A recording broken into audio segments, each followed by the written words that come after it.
বন্ধুরা আজকে আরও একটা নতুন খাবার ভিডিও নিয়ে চলে আসলাম। দেখো আজকে আছে গোল গোল করে আলু ভাজা, বাঁধাকপির তরকারি, মাছের মাথা দিয়ে মুরগির মাংস, সোয়াবিনের তরকারি, কুমড়ো ডাল, তাছাড়া রয়েছে কুমড়োর ঘ্যাট, মুরগির মাংস, এদিকে আছে পাঙাশ মাছের তরকারি, পাঙাশ মাছ ভাজা, লাউ ঘন্ট, আরও অনেক কিছু। চলো খাবারগুলো খাওয়া যাক একের পর এক।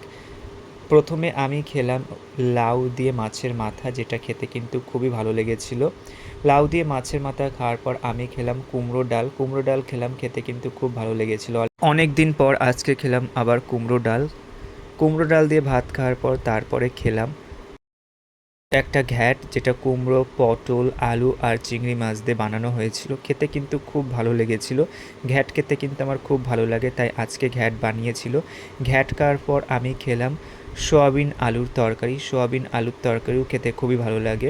সোয়াবিন আলুর তরকারি খাওয়ার পর আমি খেলাম পাঙাশ মাছ ভাজা। পাঙাশ মাছ ভাজা খেতে কিন্তু খুব ভালো লেগেছিল। দেখো পাঙাশ মাছটা কিন্তু খুবই মুচমুচে ছিল, খেতে খুবই অসাধারণ লেগেছিল। তারপরে খেয়েছিলাম শাড়িন মাছ ভাজা। শাড়িন মাছের লেজা দিয়েছিল আমাকে আজকে। শাড়িন মাছ খেতে আমার খুব ভালো লাগলো। তার সাথে ছিল ঝোল, ঝোল দিয়ে শাড়িন মাছ ভাজা খেলাম। দেখো খেতে কিন্তু খুবই ভালো লেগেছিল। শাড়িন মাছ খাওয়ার পর আমি আরও এক পিস পাঙাশ মাছ ভাজা নিয়েছিলাম। পাঙাশ মাছ ভাজা কিন্তু আমার খুবই ভালো লাগে। দেখা হচ্ছে পরে আর একটা খাবার ভিডিওতে।